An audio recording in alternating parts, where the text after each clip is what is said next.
representantes de acción intermedio, como el amobarbital, el pentobarbital, y luego dos representantes también de acción prolongada, como el fenobarbital y el barbital, que quizás son de los más conocidos.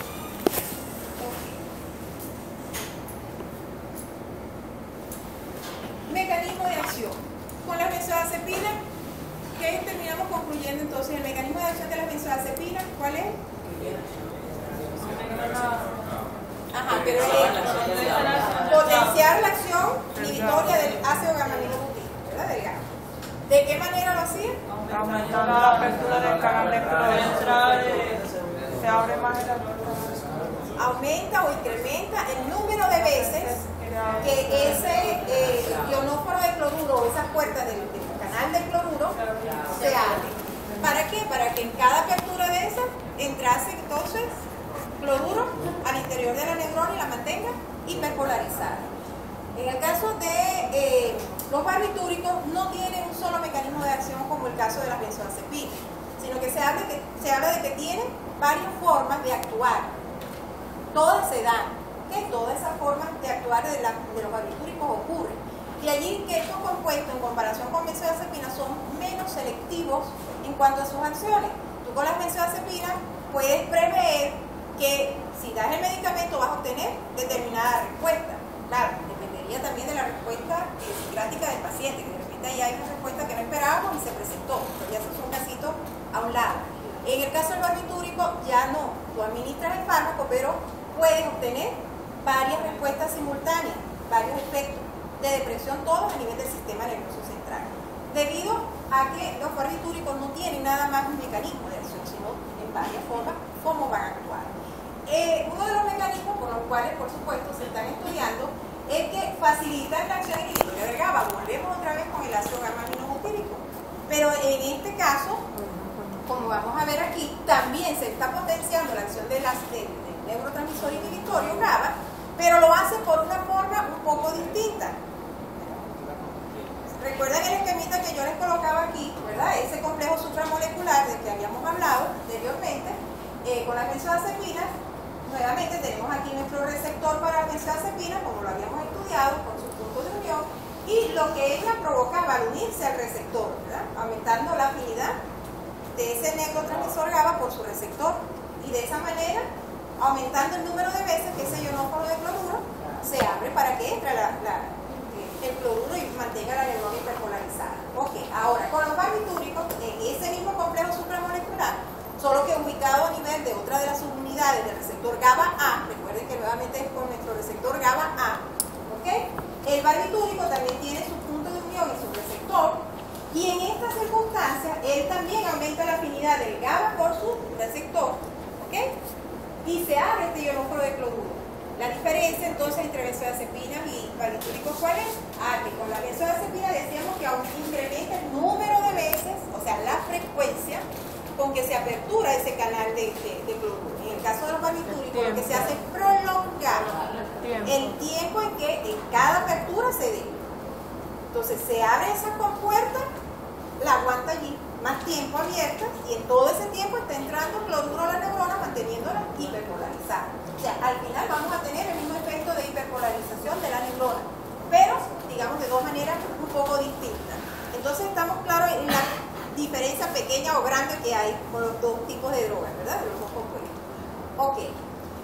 Eso entonces por un lado, ya sabemos que barbitúrico está facilitando o potenciando la acción inhibitoria del GABA por ese mecanismo que acabamos de ver. Son GABA miméticos a elevada dosis. Eso no lo hace la benzodiazepina. GABA mimético significa que mimetiza, es decir, imita la acción que tiene el GABA a altas dosis, nos aclara allí. Entonces, volvemos aquí a nuestro gráfico y vemos esta flechita. Este es precisamente el efecto GABA mimético, es decir, el barbitúrico a altas dosis se une a su receptor y sin necesidad de que esté presente GABA, o no importa en qué cantidad esté presente el GABA, el barbitúrico está en capacidad de aperturar por él solo esa compuerta de cloruro. ¿Okay? Por eso son GABA miméticos, pero a dosis elevadas, con dosis, digamos, terapéuticas o dosis normales, bajas, no se logra ese efecto. Tienen que ser dosis altas de los barbitúricos. O sea, apertura el ionóforo de cloruro, entra cloruro a la neurona y la mantiene hiperpolarizada.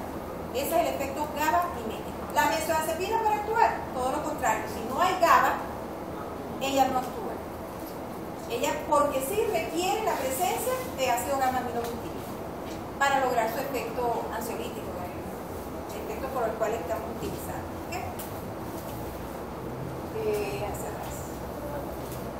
¿Okay? Les comentaba entonces que los barbitúricos, por tener dentro de sus efectos, múltiples efectos, otros, deprimir actividades de los neurotransmisores excitatorios, es decir, tienen esa capacidad, deprimen, ¿verdad?, las acciones de esos neurotransmisores y por ende pues no van a cumplir sus acciones como están planificadas. Disminuyen despolarización inducida por glutamato, que es otro neurotransmisor que también ya deben habérselo mencionado. Deprimen potenciales de acción dependientes de calcio. Es decir, aquí aparecen al menos como 5 efectos que pueden lograrse cuando se utilizan barbitúricos, cosas que no se ven cuando se administra benzodiazepina. De allí la coletilla al final que dice, todo esto provoca que sean fármacos poco selectivos, bajo margen de seguridad, bajo índice terapéutico. Es decir, son un poco más riesgosos si no se saben manejar a la hora de que voy a compararlo, por ejemplo, con benzodiazepina. Benzodiazepina son compuestos más selectivos y por eso todavía pues benzodiazepina sigue teniendo la mayor utilidad, aunque han pasado bastantes años de su síntesis, siguen utilizándose con más frecuencia porque son fármacos más seguros. Y esto, como les decía, el número de compuestos que siguen utilizándose son relativamente pequeños en comparación a la cantidad que fueron sintetizados inicialmente y son utilizados en sitios y en momentos muy particulares, como son sobre todo las convulsiones, casi que han quedado relegadas para esa finalidad. Como ansiolíticos y como hipnóticos prácticamente no se utilizan. Dentro de sus acciones farmacológicas, los principales a nivel central, por supuesto. Entonces, puede producir todos los grados de depresión del sistema nervioso central, que va desde una sedación leve hasta anestesia general, inclusive poco más allá. Como decíamos, en sobredosis, la muerte del paciente. Aumenta la reacción a estímulo doloroso. Eso se observa sobre todo cuando se utiliza dosis muy bajas de los barbitúricos y el paciente tiene un dolor. Nosotros pensando que de repente al administrar el barbitúrico lo vamos a calmar un poco, no el dolor per se, sino su inquietud, los nervios que tiene en ese momento, la ansiedad, o que querramos provocar en él un estado de hipnosis, es decir, inducir el sueño en un paciente que tiene un dolor y se le está administrando barbitúricos a bajo dosis. Se ha visto que todo lo contrario, aumenta la reacción a estímulos dolorosos. O sea, no se conoce exactamente la causa, se piensa que hay una disminución en el umbral doloroso de ese paciente y él percibe el dolor como que sí es mayor de lo que en realidad es. Por eso es que no está indicado barbitúrico en condiciones en que el paciente tenga un cuadro doloroso por lo que sea, por cualquier motivo que haya llegado a la emergencia. Se utilizaría entonces otro tipo de compuesto si se quiere provocar algo de disminución de la ansiedad. Incrementa el tiempo total del sueño, altera las etapas dependiendo de la dosis que es utilizada. Eso es uno de los efectos por los cuales se había utilizado con anterioridad. Como les decía, ya hoy en día, como hipnótico y como ansiolítico prácticamente no se utiliza. Hay otros compuestos más seguros para manejar para esa finalidad. A altas dosis todos los barbitúricos poseen actividad anticonvulsiva, es decir, de esos 2.500 que les comentaba, incluso más, que fueron sintetizados, todos pudieran ser anticonvulsivantes si se dan a dosis elevadas, cualquiera. La cuestión es los riesgos que se corren al utilizar, porque son compuestos, como ya vimos, poco selectivos, con un índice terapéutico o un índice de seguridad bastante bajo en comparación con otros tipos de fármacos, así que utilizarlos todos como anticonvulsivantes no lo van a hacer. De todos ellos, fenobarbital y otros compuestos que son muy parecidos al fenobarbital son los que tienen utilidad como anticonvulsivantes, porque son los que se ha demostrado que con dosis, digamos, intermedias, que son ni dosis muy bajas ni dosis muy altas, provoca el efecto anticonvulsivante y los efectos tóxicos o los efectos indeseables son menores. En cambio, con nosotros representantes barbitúricos tendríamos que utilizar dosis muy elevadas para provocar ese efecto anticonvulsivante. O sea, a mayores dosis, más efectos tóxicos para el paciente. De allí la explicación por la cual no son utilizados todos los compuestos, aún a sabiendas que todos pudieran ser anticonvulsivantes si se usan a dosis alta. Pueden tener efectos euforizantes. Esto es sobre todo en pacientes ancianitos, pacientes muy debilitados, que en vez de dar una respuesta, digamos, tranquilizante, más bien toman una actitud como si estuvieran ebrios, como si hubiesen tomado sus bebidas alcohólicas. No se conoce un efecto paradójico, pero se ha observado sobre todo en ese tipo de pacientes, por eso es que se considera que debe ser utilizado, si es necesario, no tienes otro medicamento, pues con dosis más bajas, sobre todo para esos casos de pacientes ancianos, pacientes ya de una cierta edad avanzada. La tolerancia, este es un aspecto bien importante de los barbitúricos, ¿okay? No solo de los barbitúricos en realidad, todo fármaco que actúa a nivel del sistema nervioso central tiene tendencia a provocar tolerancia, ¿okay? Y también obviamente la dependencia, puede ser física, puede ser psicológica o ambas. Entonces, en el caso de los barbitúricos, dosis repetidas provocan tolerancia farmacodinámica y farmacocinética. Es decir, tiene mucho que ver con lo que es el mecanismo de acción y las características del compuesto como tal. La parte de la farmacodinámica para explicar la tolerancia es más importante incluso que la farmacocinética. Y ya vamos a ver en un rato cómo actúa el medicamento una vez que es administrado a nivel hepático. Abuso y dependencia, como les decía, es un fármaco que los barbitúricos que pueden provocar cuando la medicación es muy prolongada, dosis elevada, pues, obviamente que el paciente se vuelva dependiente de ese tipo de cosas. Las benzodiazepinas son una de las pocas que no es que no provocan dependencia, sí provocan dependencia, pero tendría que ser un tiempo bastante largo el uso de esos fármacos y la dosis bastante elevada para que el paciente cree una dependencia real. A nivel del sistema nervioso periférico también tienen acciones, una de ellas es sobre todo deprimir o interrumpir lo que es la transmisión a nivel de los ganglios autónomos. Esto puede conllevar a disminución de la presión arterial.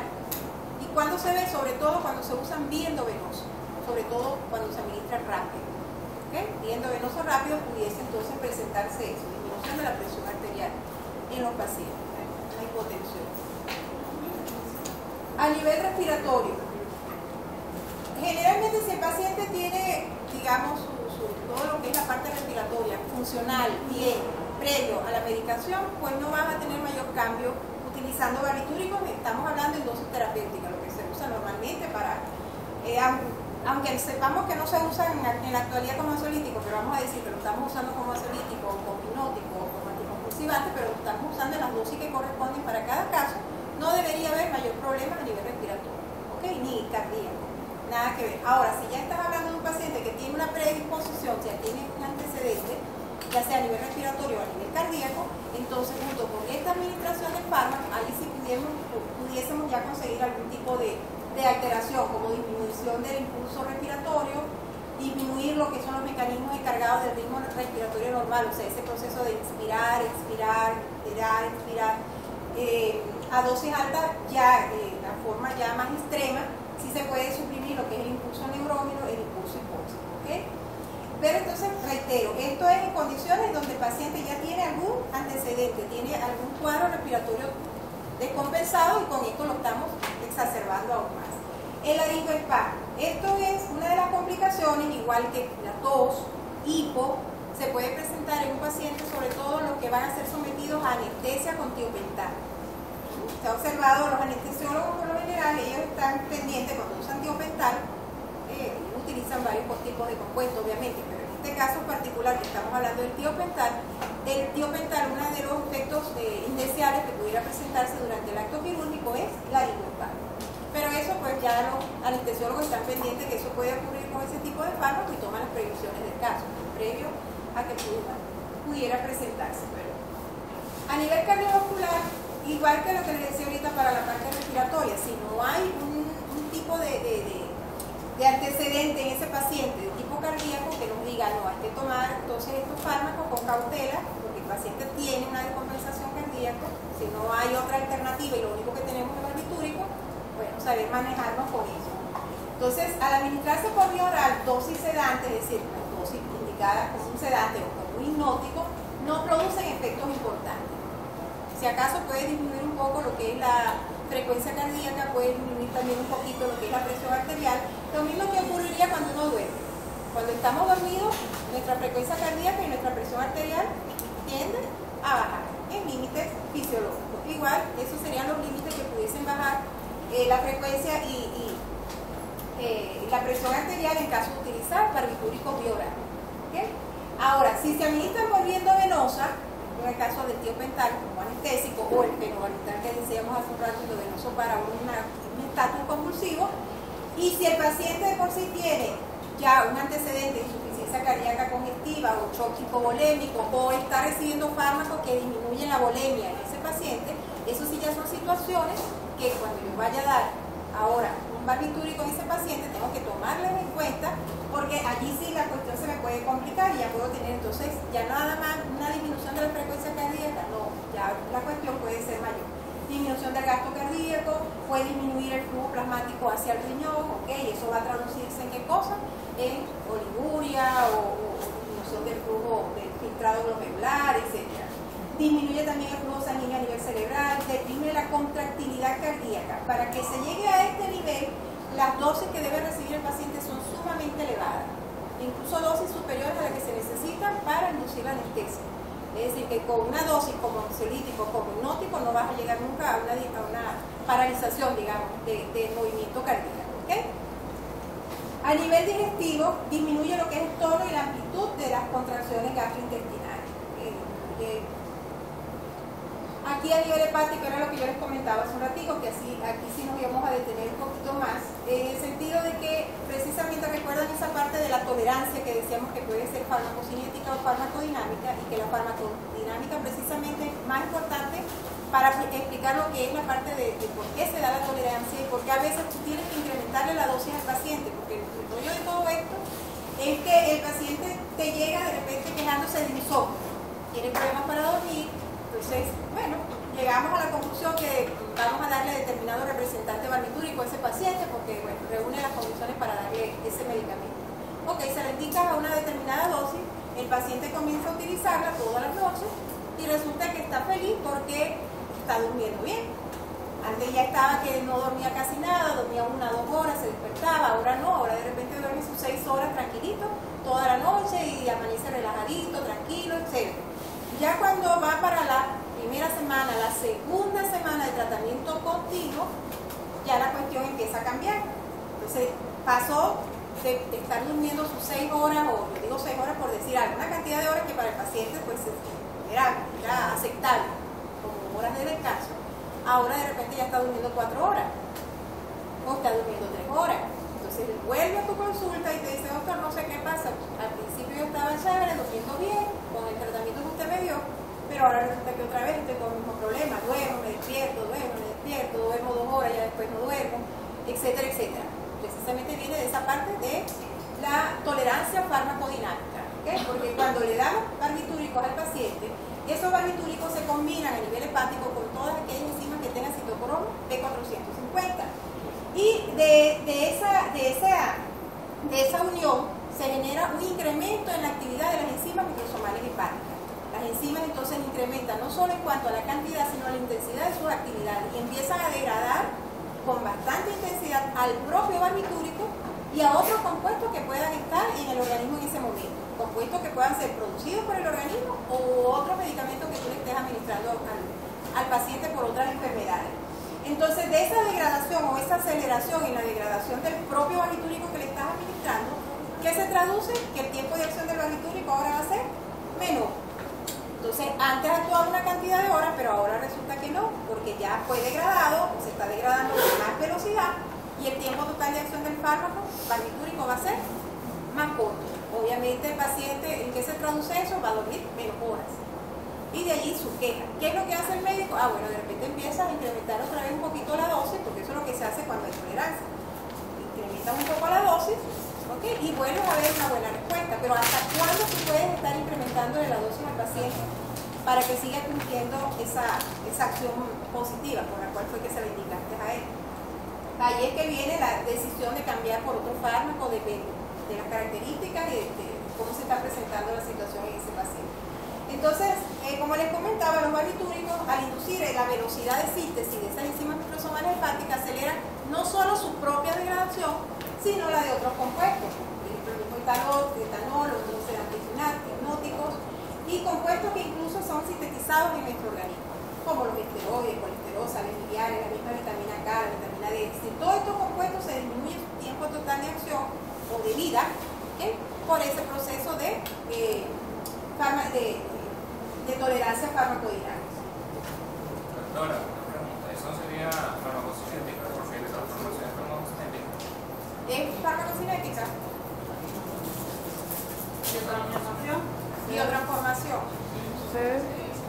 Farmacocinética. ¿Sí?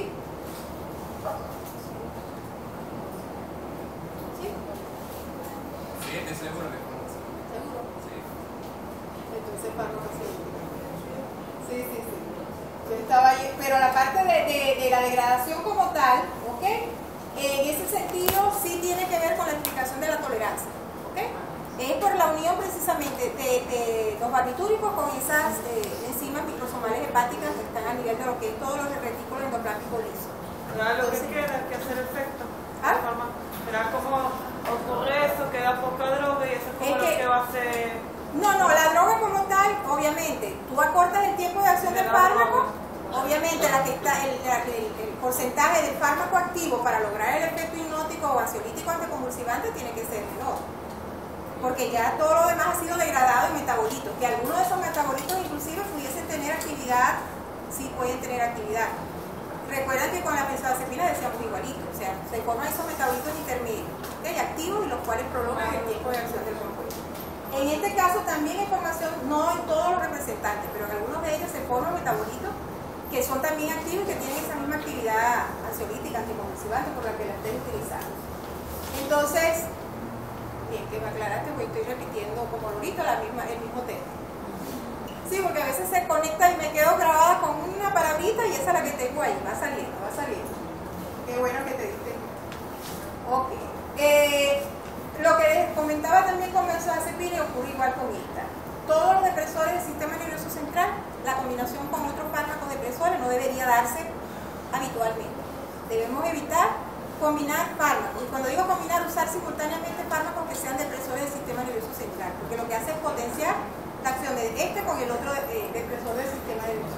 Ahora, ¿qué es lo que pasa? Hay ocasiones en que vas a requerir hacerlo por las patologías que tenga el paciente. Entonces, allí es que hay que buscar los fármacos que al combinarse el grado de depresión sean lo menos potenciales posible.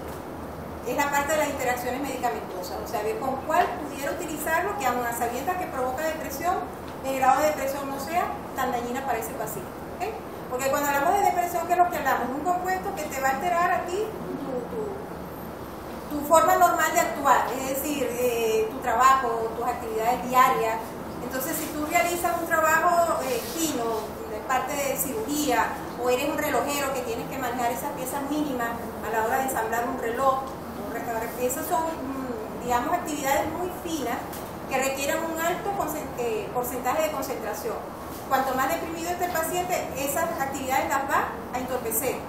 ¿Okay? De allí la limitante, y incluso cuando te aparecen, yo les comentaba, a veces los folleticos que traen los medicamentos te dicen que no debes conducir, utilizar, manejar un carro, nada mientras estás usando ese tipo de compuestos, porque precisamente ese grado de depresión te pone así un poco obnubilado en cuanto a las cuestiones de tu vida diaria. Cuanto más si las vas a estar potenciando 2 o 3 medicamentos o más medicamentos. Hay que tener cuidado con esa parte de la combinación. Entonces, inhibe el metabolismo de los antidepresivos tricíclicos. O sea, si están inhibiendo la degradación de los antidepresivos, ¿qué es lo que ocurre? Que los antidepresivos también sus efectos pueden, quizás no el efecto antidepresivo como tal, pero sí los efectos secundarios pueden ser más evidenciables se usa conjuntamente con barbitúricos, por lo cual no se usa esa combinación, no se indica. Incrementa la sintetasa del ácido delta-aminolegulínico, el ALA. Esto es sobre todo para pacientes que tienen porfiria, pacientes con porfiria intermitente, aguda o no. Entonces, en esos pacientes no se indican barbitúricos porque incrementan los niveles de porfirina. ¿Okay? A nivel renal, eso ya lo comentamos hace un ratito. ¿Qué es lo que hacía a nivel del riñón? O sea, disminuye el flujo sanguíneo hacia el riñón. Y eso va a disminuir todo lo que es la filtración, la parte de la excreción. Puede ocurrir oliguria, anuria e intoxicaciones graves. No por la dosis que vamos a administrar terapéutica para un estado de ansiedad o un estado hipnótico, ni siquiera para la convulsión. Eso no va a provocar en un paciente, a menos que tenga también algún tipo de problema ya de insuficiencia renal previa. ¿Okay? Pero si no, no debería tener nada de esto. Esto ya en caso de sobredosis, o sea, el paciente que ya llega intoxicado, ¿okay? Que puede allí caer en oliduria. Interacciones medicamentosas, igual que en el caso de las benzodiazepinas, todos aquellos compuestos que actúen a nivel del sistema nervioso central provocando su depresión, si se usan combinadas con barbitúricos, van a causar un mayor grado de depresión. Efectos adversos, los efectos residuales. Esa es una de las quejas que quizás ustedes van a tener más frecuentes, que el paciente, no solo con los barbitúricos, pero digamos que en este caso los barbitúricos, que es el que estamos mencionando, el paciente puede quejarse de sueño residual, es decir, tú se lo indicas al paciente para que duerma bien durante su noche, pero en la mañana lo ideal es que se levantara perfectamente bien y pudiera ir entonces a su trabajo y hacer todas esas cosas que normalmente hace, pero no siempre ocurre. Generalmente más bien se puede presentar lo que se llama un tipo de somnolencia residual que puede durar horas, cortas horas, pero a veces puede ser un poco más. Eso depende también de la respuesta del paciente, de la dosis que haya recibido ese paciente, etc. También puede presentarse náuseas, vómitos en el momento en que se levanta, sobre todo esa sensación desagradable, como algo de mareo, pero lo más frecuente es somnolencia, que se despierta y tiene todavía esas ganas de seguir durmiendo. Excitación paradójica, ya se lo comenté porque aquí lo que estamos haciendo es una recopilación de algunas de las cosas que ya dijimos. La excitación paradójica, sobre todo en pacientes ancianos, pacientes debilitados, aumenta la respuesta al dolor, ya lo comentamos hace un rato. Hipersensibilidad, como todo compuesto puede provocar. Depresión respiratoria severa, también lo mencionamos, si el paciente ya tiene algún antecedente respiratorio que esté descompensado, inclusive cardíaco, y no usar el paciente que tenga porfina, por el incremento de la porfina. Intoxicación por barbitúrico, estos ya son aspectos generales que ya no son, incluso a veces no tiendo ni a mencionarlos aquí, pero la intoxicación por barbitúrico ha disminuido en grado notable en los últimos años, claro, porque no se está utilizando con la frecuencia que se utilizaba antes. O sea, ya en la actualidad, como les comentaba hace un rato, pues no se está utilizando barbitúricos, sino para situaciones muy particulares, sobre todo convulsiones. La dosis letal varía según varios factores. Cuando se ha ingerido de una vez una dosis más de 10 veces de la dosis hipnótica, o sea, una dosis bastante alta, y sobre todo cuando hay combinación con alcohol. Generalmente cuando lo consumen solo, con todo y todo, el riesgo es menor a cuando se hace combinación con alcohol, porque ahí el grado de depresión sí es sumamente alto. Intoxicación por barbitúricos, signos, síntomas, aquí simplemente están 2, 3, 4 de lo que en realidad se presenta en el paciente, ¿ok? Se encuentra en estado comatoso, la respiración puede ser lenta o rápida, superficial, se hay una taquipnea, ¿ok? Hipoxia cerebral, donde el paciente te puede llegar, dependiendo del grado de presión, pues totalmente inconsciente. Y que no te responde, sino el compañero, el que te trae, el familiar que te trae el paciente, es el que te da datos de qué es lo que le pasó, qué se tomó, etcétera, etcétera. Disminución de la presión arterial que lleva a una hipotensión severa, de ahí viene entonces la oliguria, la anuria, etcétera, dependiendo del grado de sobredosis que tiene el paciente. En este caso sí no recurrimos al flumacenilo. ¿Recuerdan que mencionábamos el flumacenilo para la benzodiazepina? Ok, en este caso no está indicado, no tiene ningún tipo de efecto porque allí no lo vamos a utilizar. Uso clínico, aplicación a nivel central. Estas son algunas utilidades que también se le ha dado de los barbitúricos. Fenobarbital se utiliza para abstinencia e hipnosedante. O sea, pacientes que son dependientes de otros compuestos, entonces usan este como para ir eliminando la dependencia del otro fármaco. O sea, le quitan del otro y le van dando un poquito de este. ¿Ok? Pero ya de una manera regulada, o sea, que no llegue a crear también dependencia después del paciente del fenobarbital. Se utiliza en tratamiento de emergencia de las convulsiones, y esto fue lo que se les comentó. Si estamos en un sitio, una emergencia, un ambulatorio, nos llega un paciente con convulsiones, es decir, llega convulsionando, te convulsiona allí en el momento que estás presente. Si tenemos benzodiazepina, ¿okay?, endovenoso en ese momento, y tenemos también barbitúrico, lo ideal es irnos por las benzodiazepinas. Eso sí tenemos que tener claro. ¿Qué va a pasar? Que con todas estas carencias que hay, nosotros terminamos utilizando el que hay. Y va a haber momentos en que de repente te consigas con este, ok, con fenobarbital. Saber que es efectivo, sí, que va a responder bien el paciente, sí, seguramente lo vas a sacar de la crisis. Ya después corresponderá al neurólogo o al internista, debería ser un neurólogo en realidad, el que ve a ese paciente y le asigne cuál es la medicación crónica que va a recibir en pero mientras esté hospitalizado y esté en esa fase de convulsiones, que convulsionan ahorita, de repente a los minutos vuelven a convulsionar, entonces ahí recurrimos siempre al jabón anticonvulsivante bien venoso. Y lo principal, si tenemos benzodiazepina, pues recurrir a él. Y a veces pues no vamos a recurrir a ninguno de los dos, sino a algunos otros que vamos a ver esta tarde, la parte de fármacos anticonvulsivantes. ¿Okay? Tiopental se usa solo como anestésico intravenoso, ya lo habíamos dicho. El uso de barbitúrico como sedante hipnótico ha disminuido debido a falta de especificidad de los efectos en el sistema nervioso central, obvio. Cuanto menos específico, menos nos conviene utilizarlo. O si lo vamos a utilizar, pues saber utilizarlo bien. Y el índice terapéutico más bajo que tiene en comparación con benzodiazepina. Esta clase es bien corta, como vieron. De todas maneras, con la tontería son 10 para las 12. Esta tarde tenemos, por eso yo les había propuesto la vez pasada, haber dado aquella vez, cuando vimos benzodiazepina, esta justo, porque las dos son cortas en realidad, y dar hoy en la mañana anticonvulsivantes, para que no tuviera que venir en la tarde. Así que en la tarde tenemos 9 clases.